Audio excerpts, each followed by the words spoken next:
Coucou tout le monde, j'espère que vous allez bien. Bienvenue dans ce live du dimanche aujourd'hui pour parler des 4 pistes, des 4 secrets que j'aurais voulu savoir quand j'ai créé mon entreprise. Donc ce matin, j'avais vraiment à cœur de vous parler de 3-4 pépites, 4 choses que j'ai découvertes sur le cheminement par l'expérience, par des rencontres aussi avec d'autres entrepreneurs et qui m'ont permis à moi d'avancer dans mon entreprise, de pouvoir avoir des résultats dans mon entreprise et que je voulais également, vous parler. Et de choses qu'on nous dit pas forcément, dans des formations ou en tout cas que moi, on m'a pas dit, dans mes formations et que j'ai découvertes au fil du temps et qui pour moi sont quand même importantes, voire certaines, essentielles. Donc vraiment comme, chaque live, bah, prenez ce qui résonne pour vous, ce qui vibre pour vous par rapport à ce que, vous avez, besoin dans, votre entreprise, dans vos entreprises. Première chose que j'avais envie de vous partager, la première petite pépite du jour, pour moi, celle qui a vraiment, changé, ma vie d'entrepreneur et qui est encore vraiment d'actualité aujourd'hui, c'est celle de l'investissement sur soi. Le jour où, j'ai découvert que le meilleur investissement qu'on pouvait faire, c'était sur soi et que c'était comme ça qu'on avait des résultats, ça a vraiment changé ma vie et justement d'arriver à casser certaines croyances que, il faut investir dans des cartes, dans des flyers, dans, des sites internet, mais vraiment aller travailler sur soi et surtout, d'être accompagné par des personnes qui ont, elles, comme nous, avons-nous marché le chemin et vraiment j'ai trouvé ça, hyper puissant.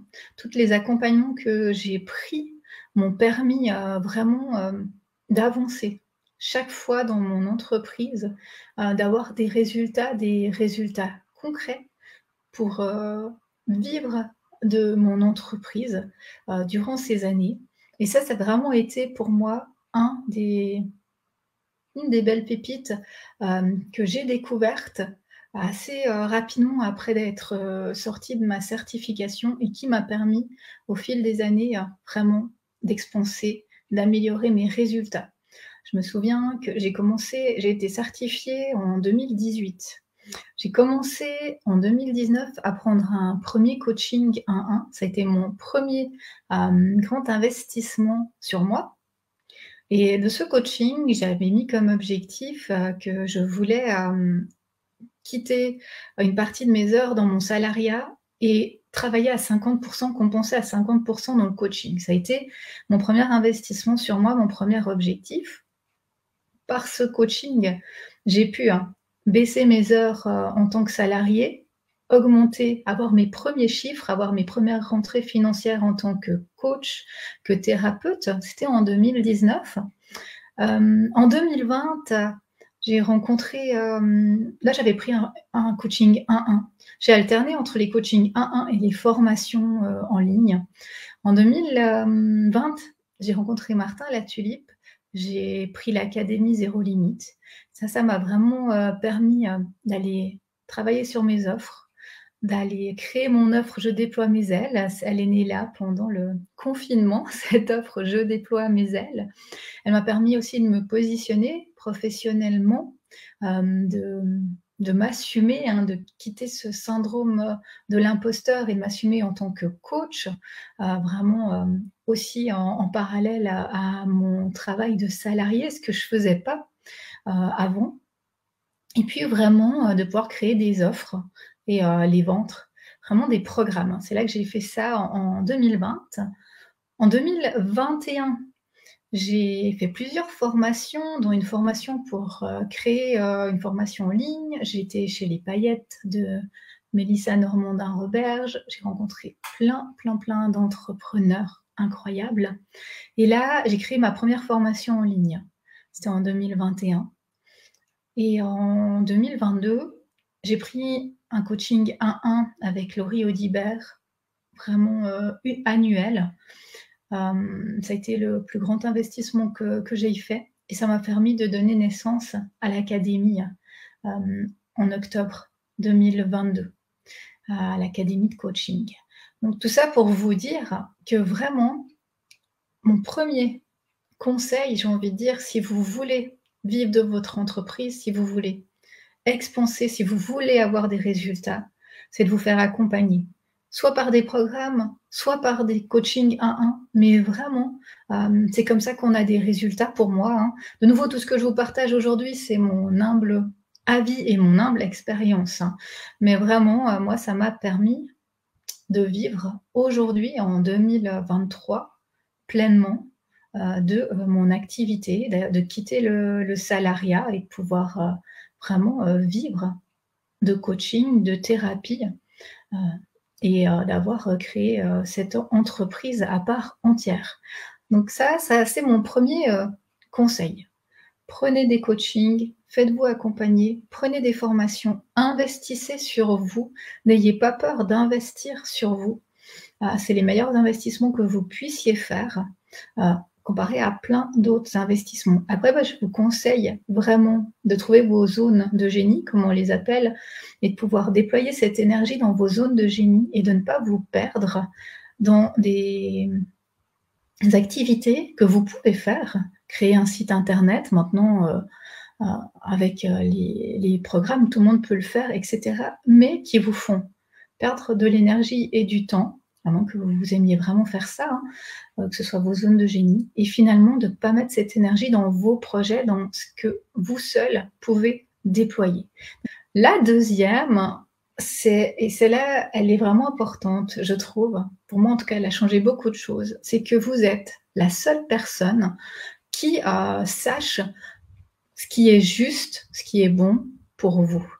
Quand on débute, en tout cas moi, quand j'ai débuté, j'avais tendance à aller chercher des avis et des conseils partout, peu de confiance en moi, peu au début de résultats, et puis finalement de me perdre parce que chacun venait me dire son avis et pas forcément des conseils chez des professionnels ou des coachs, mais chez un peu mes amis, chez ma famille, etc. Et finalement, on est la personne qui nous connaissons le mieux. On sait ce qui est juste pour nous, ce qui ne l'est pas. Et vraiment d'aller bâtir cette confiance en soi, d'aller d'oser vraiment s'écouter et faire ce qui nous correspond. Je pense que ça a été des grands pas. Quelque chose qui a été difficile, je me souviens quand j'ai débuté, ça a été d'écouter les avis de ma famille et de mes amis, et surtout finalement le manque de soutien qui n'était pas voulu, hein. Je pense vraiment que quand on est entrepreneur, on est seul. Dans notre entreprise, on est seul, même si on peut être très bien entouré d'autres entrepreneurs, d'amis, de notre conjoint, de notre famille. Il n'y a vraiment que nous qui sommes là dans notre entreprise à prendre des décisions, à avancer. Et j'avais mis beaucoup de choses sur les épaules, je pense, de ma famille, de mes amis, qui m'a amené beaucoup de déceptions ensuite. Et c'est là que j'ai aussi construit cette confiance de me dire que c'était uniquement moi qui pouvais prendre des décisions, qui pouvais bâtir mon entreprise, qui pouvait prendre des choix qui soient alignés et en accord avec qui j'étais, et que c'était uniquement comme ça que ça pouvait fonctionner. Et ça a été vraiment important. C'est aussi à ce moment-là que j'ai beaucoup travaillé sur le regard des autres, qui n'est pas évident, hein. Je me souviens de beaucoup de croyances à casser par rapport à se montrer, à être sur les réseaux, à être là, à passer d'un métier assez carré comme ça à thérapeute, d'avoir des peurs, des remarques, forcément, des peurs de gens de l'entourage qui ne comprennent pas vraiment qu'est-ce qui se passe, qu'est-ce qu'on fait, pourquoi tout à coup il y a ce besoin de tout changer, de tout révolutionner, qui pensent que c'est peut-être une passade, qui pensent que c'est peut-être une secte, qu'on est dans une mauvaise passe, enfin, beaucoup de choses qui peuvent vraiment, venir dans ces moments-là et vraiment de pouvoir avoir cet ancrage, d'avoir cette connexion à soi, d'être capable de s'écouter, c'est vraiment essentiel, je pense. Ça a vraiment été, là, un grand pas, une grande, démarche à faire et puis ensuite, de lever des peurs, de lever les blocages, de casser les croyances limitantes qui pouvaient être là sur le chemin. Au départ, je me souviens, on m'a dit: «Mais, ce que tu fais là, c'est pas un travail. Ah mais ça, c'est un à côté. Tu vas pas, vivre de ça. Tu vas pas, quitter l'enseignement, pour faire ça. Tu as pas fait toutes ces études pour, aller faire ça. Mais comment tu vas faire, pour vivre?» et cetera et puis, tout ce qu'il y avait derrière, hein. Des personnes je me souviens, chaque fois que j'allais chez ma libraire, à chaque fois, elle me dit: «Ah ouais, ah tu as du mérite de faire ce que tu fais, tout ce que tu dois voir, tout ce que tu dois entendre», enfin vraiment des images, de ce que je fais qui ne correspondent pas du tout à la réalité et vraiment de pouvoir, se positionner, avoir cette confiance dans ce que l'on fait, pouvoir être pleinement, ancré dans ce que l'on fait, c'est essentiel pour retrouver, son essence et vraiment, donner un sens à ce que l'on fait, pouvoir mettre, vraiment derrière ce que l'on fait nos valeurs, de grandes valeurs et ça a été des grands pas. Me connaître, connaître mes valeurs, connaître mes envies et ensuite oser faire des choix sans écouter l'avis des autres, ni surtout les peurs des autres. Et aujourd'hui que ça a avancé, alors j'ai, des personnes justement qui sont venues me dire: «Bravo pour ce que tu as fait, je suis contente que ça puisse fonctionner» et cetera. Mais à l'époque, ils auraient mais jamais, jamais, jamais misé sur moi, hein, jamais, pas une seconde. Ils étaient sûrs que c'était, une petite crise, passagère ou que c'était, comme ça pour le plaisir, un petit à côté quoi, un petit à côté comme on irait faire, une activité sportive ou une activité, créative, pour se détendre. Donc ça a été vraiment là un grand cheminement et qui est pas évident, à passer, de s'affirmer, de prendre cette place, de déconstruire toute notre éducation. Dans ma famille, il y a personne qui était indépendant. C'est pas quelque chose que je connaissais, c'était pas un monde que je connaissais. Il y a personne qui était non plus thérapeute, tout le monde qui était fonctionnaire. Donc j'ai eu besoin de déconstruire beaucoup de choses qui venaient, de mon éducation, qui est une très, très bonne, hein, et positive éducation, mais qui était peut-être pas forcément, en lien et en accord avec mes valeurs profondes. Donc ça, c'est vraiment pour moi la deuxième pépite. C'est de vous écouter, de vous connaître, que vous seul, vous connaissez ce qui est juste, ce qui est bon pour vous.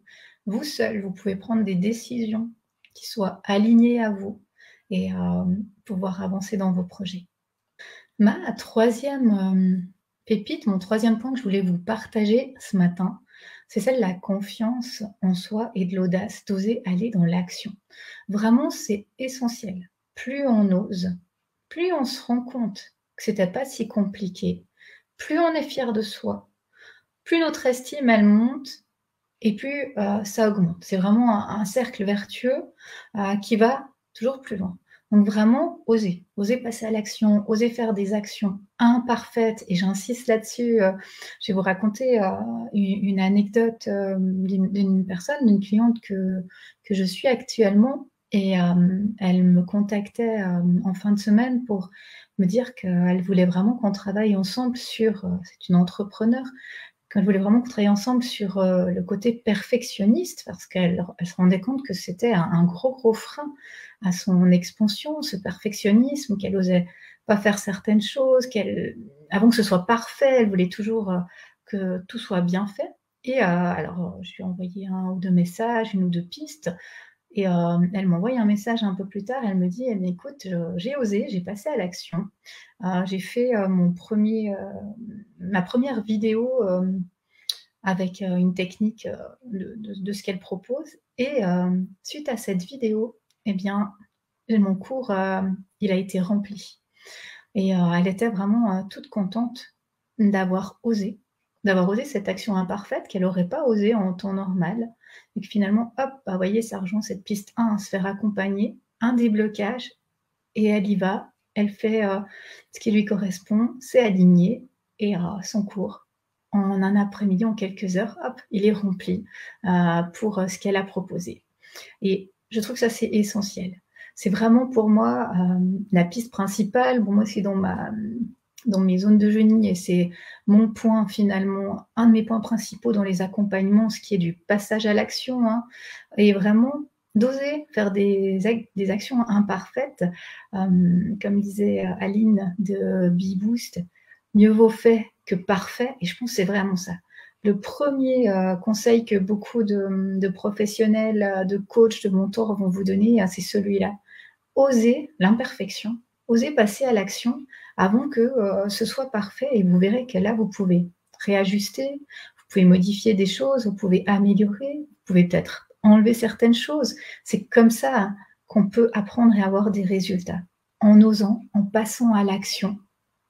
Et puis là, on crée vraiment ce cercle vertueux et on avance, on expanse, on a des résultats, on arrête de procrastiner et ça devient magique. Donc voilà, pour moi, ça, c'est un point également essentiel. Oser passer à l'action, quitter le mode perfectionniste, quitter les peurs et faire les premiers pas. Les premiers pas, aussi petits soient-ils, aussi imparfaits soient-ils, mais qui vont vous mener vraiment dans votre chemin et vous donner cette confiance petit à petit pour avancer. Et puis le dernier point que je voulais vous partager ce matin et que je trouve également puissant, c'est que vraiment tout est possible. Vraiment ne pas vous laisser freiner par la peur des autres, de toujours vous souvenir du fameux club des 5%, de vous dire qu'uniquement dans notre société, 5% des personnes qui nous entourent osent vivre la vie qui leur correspond, sont sortir des routines, ont osé déconstruire, ont pris conscience, parce que souvent c'est même pas une question d'oser, c'est une question même de non prise de conscience. Hier, je rencontrais encore un de mes anciens collègues qui me disait ben, tu vois, à chaque fois que je te vois, ça me fait penser que tu as osé.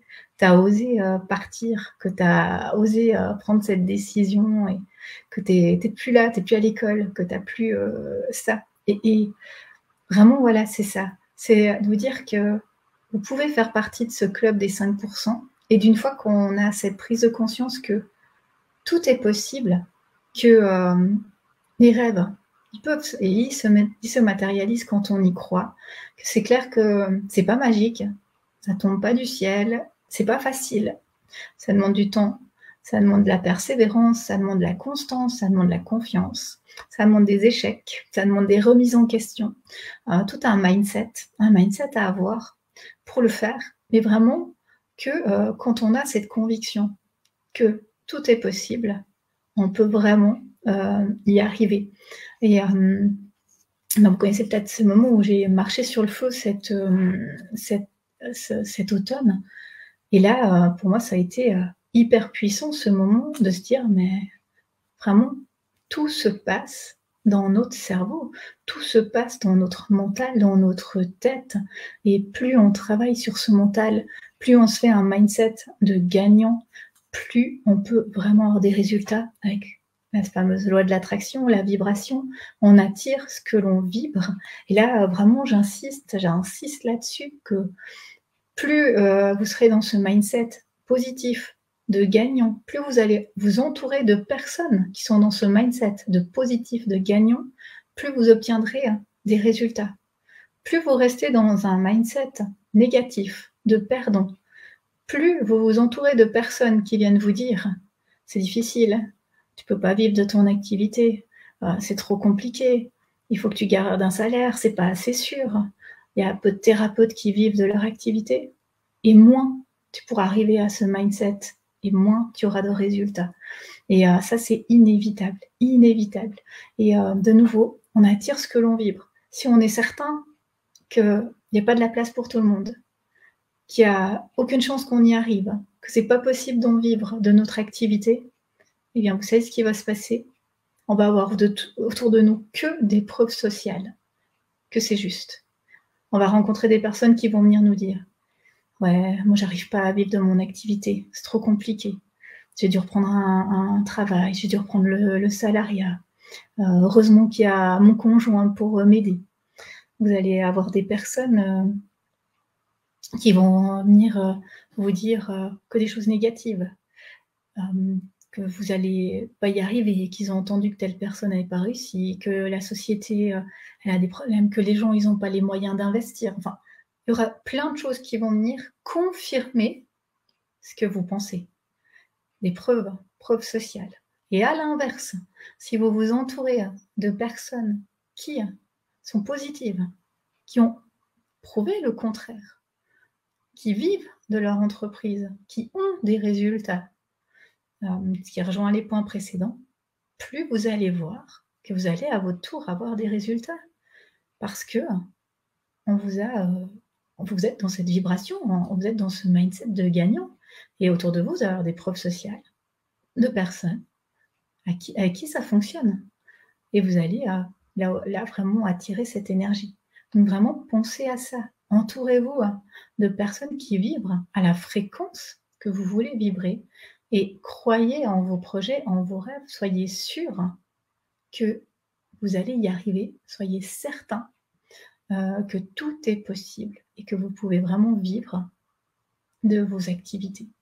Et quitter toutes les croyances limitantes qu'il y en a trop, qu'on n'est pas assez, qu'il y a déjà quelqu'un qui fait comme nous, quelqu'un qui fait mieux que nous, et vraiment aller dans ce mindset je suis unique, il n'y a personne comme moi sur cette terre.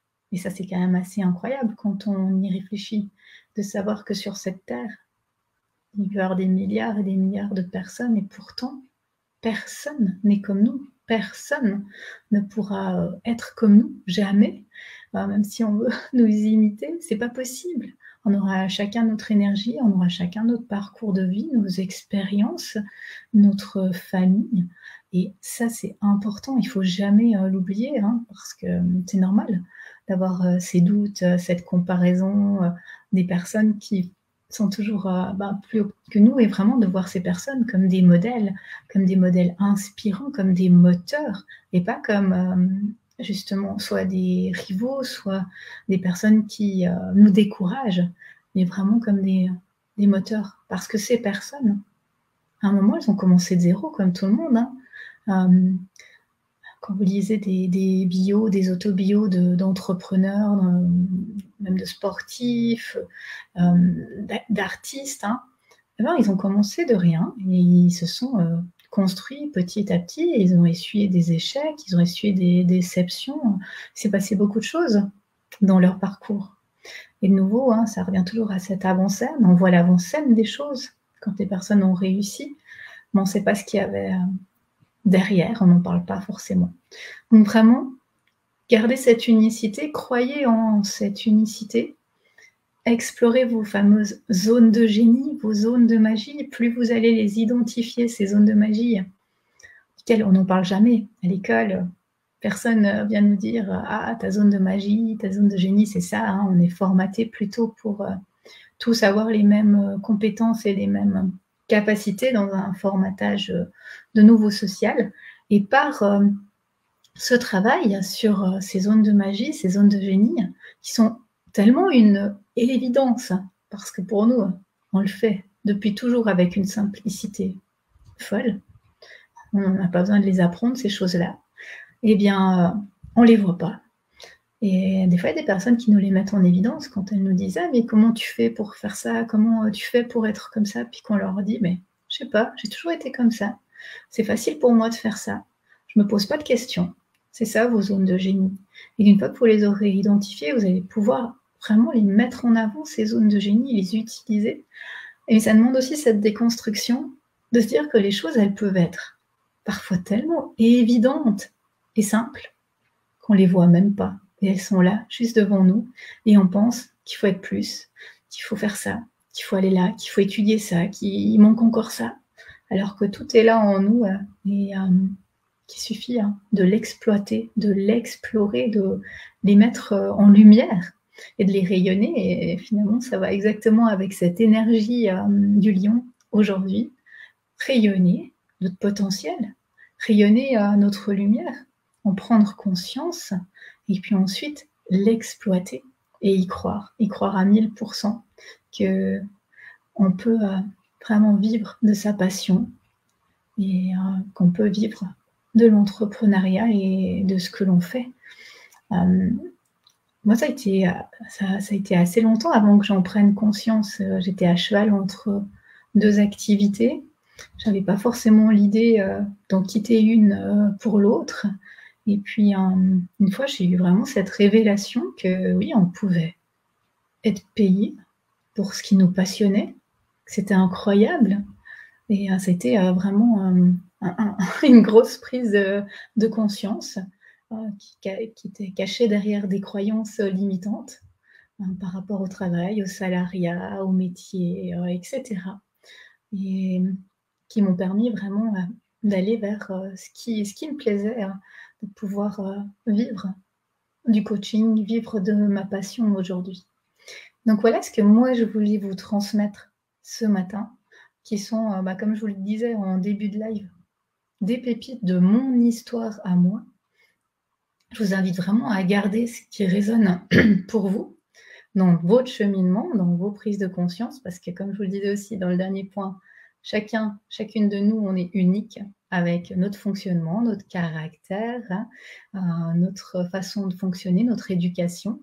Et c'est là qu'il faut aller explorer ce qui résonne, explorer ce qui ne nous parle pas, pour pouvoir petit à petit avancer. Donc voilà les 4 pistes, les 4 choses que j'ai apprises sur mon cheminement d'entrepreneur et qui m'ont permis d'année en année d'expanser, de quitter le salariat et de pouvoir vivre bien de mon entreprise aujourd'hui.